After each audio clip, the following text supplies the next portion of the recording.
She's a failure, Your Honor, thrown out of the army, a disgrace to her father's uniform. The attorney's voice, Mr. Vance, echoed in the courtroom, slick, with a manufactured outrage that he probably thought was convincing. I stood perfectly still, my hands clasped loosely in front of me. I kept my face a mask of cold control, my breathing slow, measured, just like I'd been trained to do. I didn't look at him. I didn't look at my father, who I knew was sitting right behind him, radiating smug agreement. I just kept my eyes on the bench. The judge, a man named Harrison, didn't move. He just stilled.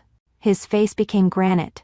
He looked at Vance, then his eyes cut to me, holding my gaze for a solid, unreadable second. The courtroom was so quiet I could hear the scratching of the stenographer's pen. The judge let that silence hang in the air, stretching it until it was painful, letting. My father's attorney suddenly realized just how loud his own voice had been. Then, he stood up. Slowly, deliberately, he reached up, unhooked his black judicial robe, and began to fold it on his bench. To understand why a superior court judge was breaking decorum in a probate hearing, you have to understand the lie my family built their entire world on. It all started 3 weeks prior, in a sterile mediation office that smelled like old coffee and burnt carpet. We were gathered for the reading of my mother's will, and by we, I mean me, and my father Robert. Robert is a retired Army captain who never made major, a fact that defined his entire life and poisoned everyone else's. He polishes his service medals every Sunday, medals he got for showing up, but never, ever talks about why he left the service. He saw me, his daughter, as nothing more than a failed attempt to redeem his own mediocre legacy. The will was simple. My mother, in her last act of quiet rebellion, had split her estate 50-50 between me and him. My father, predictably, was contesting it.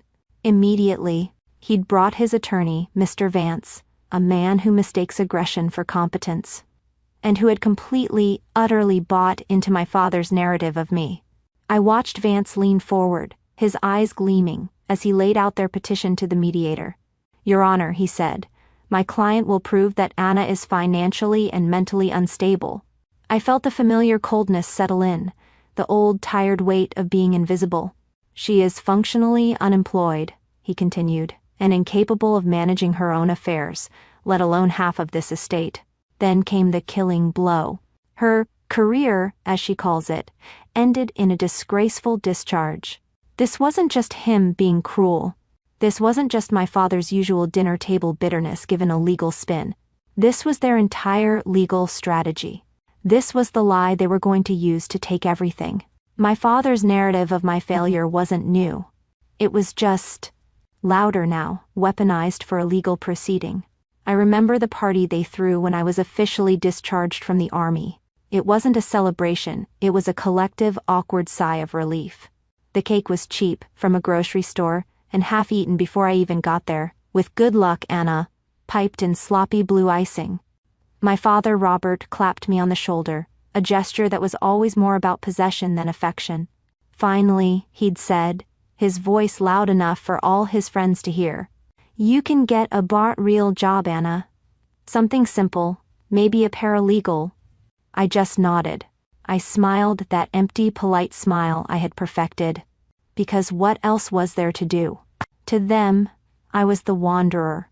Or sometimes, when they were feeling particularly dismissive, the drifter.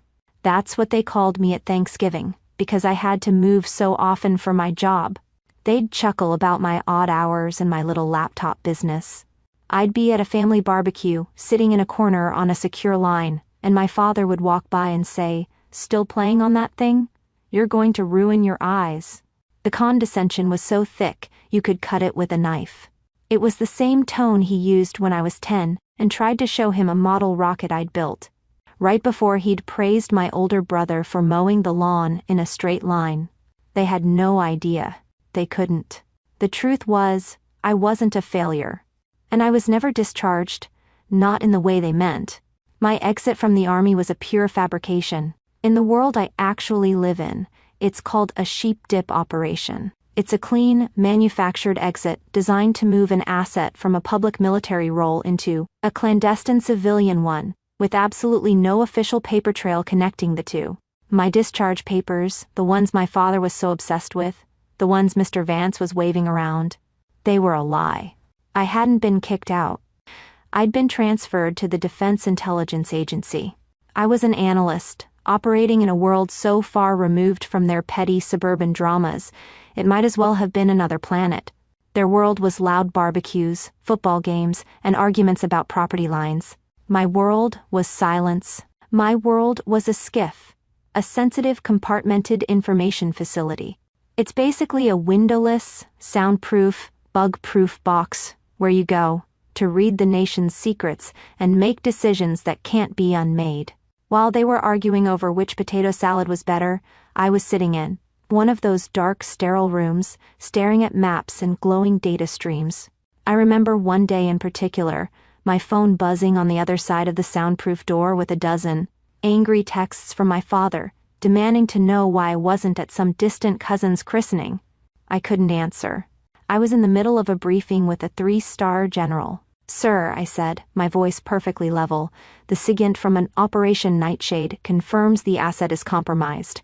We're seeing data exfiltration in real time." The general, a man who commanded entire divisions, just looked at me, his face impassive. "So what's the play, Ms. Last Name?" I pointed to the screen, to a cascade of code. "We need to initiate Protocol Phoenix immediately, or we lose our entire Eastern network. The window is 10 minutes. He didn't hesitate. He just nodded. "Execute. You have the con. You have the con. Me. The failure. The drifter who couldn't hold down a real job. My family thought my laptop job was a hobby, a way to pass the time. That laptop, that hobby, was the only thing preventing a catastrophic diplomatic incident in the Baltics. The irony was suffocating. I was protecting a world, a country, that included people who had absolutely no respect for me, who saw me as nothing. This was the duality I lived in. This was the crushing weight I carried every single day. The only person who understood both sides, the real sides, was my ally, Colonel Rhett Sarah Jenkins. Sarah was my last official commanding officer in the Army, a woman with a steel spine who saw through everyone's nonsense, especially my father's.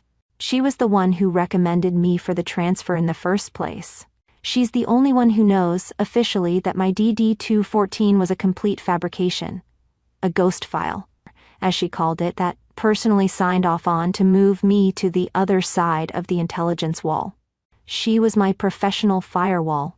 And as I sat in that mediation office, listening to Vance's lies, I knew I was finally going to have to make the call. Vance finished his tirade, his face flushed with a petty, self-satisfied victory. He looked at my father, who was nodding like a puppet, his eyes full of that familiar, disappointed scorn he always reserved for me. I just sat there, letting the silence settle over his final word. Disgraceful. I didn't cry. I didn't yell. That's what they wanted. That's what they'd seen my whole life.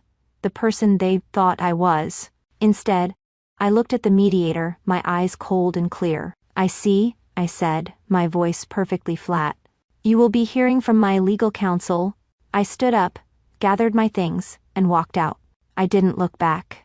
My father probably assumed I was calling some bottom-feeder lawyer from a bus stop ad, someone who would charge me by the minute and lose. He had no idea what kind of counsel I had access to. I didn't call a family lawyer. I made one call, to a number I have to memorize, a number that doesn't exist on any public server on Earth. I called the DIA's Office of General Counsel. When the secure line clicked, my voice was all business. This is Analyst Keystone," I said. "I have a domestic compromise situation. A civil suit is attempting to use my cover documentation as primary evidence." I paused, letting the weight of the words land. "I need OGC intervention to protect operational security." The OGC, well, they don't mess around. They assigned me a lawyer, a quiet, unassuming man in a government-issue suit who looked like he'd be more comfortable auditing spreadsheets than standing in a courtroom. My new attorney filed a simple, one-page response: "We do not contest the petition proceeding to a formal hearing." I saw the email from Vance to the mediator, CCing my father. The sheer glee in his tone, the digital equivalent of a backslap. They thought I was folding. They thought I was so scared of my disgraceful discharge being made public that I'd just roll over. They were ecstatic. What they didn't see, what they weren't meant to see, was the other motion my lawyer filed. It was a separate motion, filed under seal, directly with the court clerk.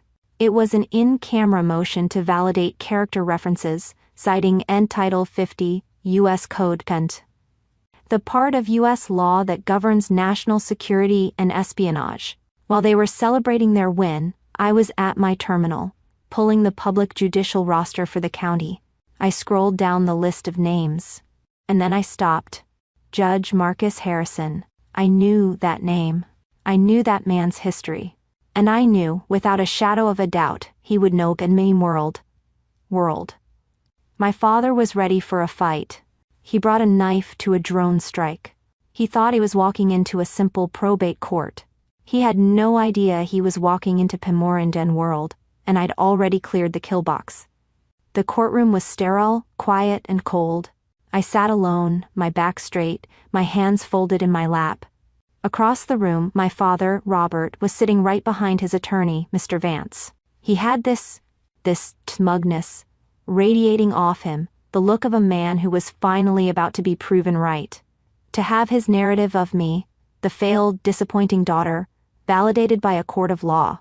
Vance, for his part, looked like a vulture just waiting for the kill. I was poised. I was ready. I was just waiting. Vance stood, shuffling his papers with a theatrical flourish. Your Honor, he began, his voice booming with false sincerity. This is a simple case. I closed my eyes for just a second. Simple. My life had never been simple. The daughter, Anna, is a known failure. She was thrown out of the United States Army for conduct unbecoming. She's a disgrace. There it was, the word he'd used in mediation. The word my father had been using in his head to describe me for a decade. I didn't flinch. I just watched the judge, and the judge, Judge Marcus Harrison, just stared at Vance. He didn't gavel. He didn't speak. He just let the word disgrace hang in the dead silent courtroom. Then he stood up. He didn't look angry. He looked cold. Slowly, with an almost ritualistic deliberation, he reached up, unhooked his black judicial robe, and slid it off his shoulders. He folded it, carefully, on his bench. The entire courtroom held its breath. Vance's smug smile was gone, replaced by a look of sheer, utter confusion. Underneath the robe, Judge Harrison was wearing a simple, dark suit. But, on his lapel, there was a pin. A small, circular blue and gold pin that I recognized instantly. My father, of course, had no idea what it was. But I saw Vance's eyes go wide. He knew. It was the Defense Intelligence Agency Director's Award. Go off the record, the judge commanded the stenographer. His voice wasn't loud, but it cut through the silence like a scalpel. He fixed Vance with a stare that could freeze fire. Counselor, he said, before I was appointed to this bench, I served as Deputy Director of the DIA. You have just committed perjury. He then turned to me. His entire demeanor, his entire face, changed. The coldness vanished, replaced by a quiet, professional respect. It wasn't judge to civilian. It was one operator to another. Analyst Keystone, he said, using my call sign. My father's head snapped up. The judge continued. Your service record is exemplary. Your discharge was a transfer to the National Clandestine Service. A transfer, I might. A deed which I personally authorized to protect your cover for Operation Nightshade. Then he turned back to the stunned, gaping faces of my father and his attorney. That failure you are slandering, he said, his voice dripping with ice, holds a security clearance that you, sir, and he pointed directly at my father, could not even qualify for. Her work, which is still classified, saved the lives of 12 operators. The same operators your client, a former captain, claims to respect. My father, he just shrank. He looked at me as if seeing a ghost, involuntarily trying to straighten his posture. A pathetic, reflexive show of military respect that was 20 years too late. The judge put his robe back on, the authority shifting back in an instant. "Back on the record," he said, sitting down. "Mr. Vance, you have brought fabricated evidence and slandered a protected government asset in open court. This petition is dismissed with prejudice. I am referring you to the State Bar for immediate disciplinary action for perjury, and I am strongly considering holding you in contempt." My father had spent my entire life teaching me the importance of rank. In the end, it only took 30 seconds for him to finally learn who held it. The judge adjourned the court. The sound of his gavel was like a punctuation mark on my entire life. Vance, Mr. Vance was just sputtering. His face was a pale, pasty white, and he was trying to form words that just wouldn't come, shuffling his papers as if the answer was in them. He looked like a man who had just seen his entire career, his entire identity, as an aggressive attorney, evaporate in real time. He was right. It had. And my father. I glanced at him. Just once. He was frozen. He looked small, shrunken, completely lost in the courtroom bench that suddenly seemed too big for him. He wasn't the retired captain. He wasn't the patriarch. He was just a sad old man who had built his house on a foundation of lies, and the ground had just given way. He was staring at me, not with anger, but with a blank, terrified disbelief. He was seeing me for the first time, and he was seeing a stranger. I didn't say a word to either of them. I didn't need to. I simply stood, collected my briefcase, and turned. I walked out of that courtroom, my heels clicking on the tile, a steady, rhythmic sound. I didn't look back. I didn't need to see them collapse. I just needed to leave. The fallout, I heard later, was predictable. Mr. Vance wasn't just held in contempt. The referral to the State Bar was expedited. With a formal, sealed attestation from the DIA's general counsel and the testimony of a sitting judge, he was done. He was disbarred for perjury, for misrepresentation, and for attempting to use fabricated evidence in a court of law. His reputation as a bulldog didn't matter when he was found to be a liar. And my father? The inheritance was settled, just as my mother's will had dictated. He got his half, I got mine. But in the process, his entire narrative was broken. His identity as the long-suffering father of a failure was the only thing holding him up, and now it was gone. He was irrelevant. He was just a man, alone in his house, with his polished mediocre medals and a story that no one believed anymore. The money, I realized, was never what he was after. He was after validation, and in the end, he got the exact opposite. A year passed. Life changed. It settled. My world was no longer defined by dark, windowless rooms and the constant crushing pressure of a secret. Or rather, a lot of pressure was still there, but mine was different. I wasn't an analyst hiding in a skiff anymore. I was in a bright corner office, with windows that overlooked the city. My new ID badge read, Anna last name, Section Chief, European Directorate. I was leading my own team now. I stood at the head of a briefing room, pointing to a map on a smartboard, outlining a complex data flow.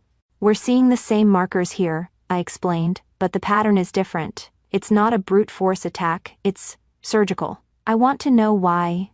My team, a sharp, focused group of analysts, operators, and logisticians, nodded, already typing, already digging. They didn't just respect me. They listened to me. They trusted my instincts. This was my real family. Not one built on obligation or dysfunctional history, but one built on mutual respect, on proven competence, on a shared mission. We were all here because we had earned our place at the table. There were no golden children here. There were only assets and liabilities. And everyone in this room was an asset. I was finishing up my briefing when my personal phone, sitting on the console, buzzed. I glanced down. A text message from a number I hadn't seen in a year. A number I had never deleted, but had never expected to see again. My father. The text was just 3 words. "Anna, can we talk?" I stared at it. I read the words over and over. Can we talk? A year ago, those words would have shattered me. They would have sent a jolt of hope so painful I wouldn't have been able to breathe. 10 years ago I would have cried. 20 years ago, I would have begged for a text like that. I waited for the old, familiar feelings. The cold knot in my stomach, the desperate need for his approval, the anger, the pain, nothing. I felt nothing, just a quiet detachment, like reading an old report about a mission that had been declassified for decades. It was history. It was a fact, but it had no power. I realized in that moment that my peace was no longer dependent on his apology. My validation didn't come from him. It came from the people in this room. It came from me. I looked at the text. Anna, can we talk? He had finally learned my name, but it was too late. I held my finger over the message, and I hit archive. My phone went dark. I turned back to my team, back to the map, back to my life. My father believed a legacy was something you inherit. I learned a true legacy is something you build in silence and have acknowledged in public. My father's attorney was right about one thing. I wasn't thrown out of their small, suffocating world, and into one where I actually mattered. If you've ever had your success dismissed by people who didn't understand the work it took, tell your story in the comments. In this community, we always read the full report,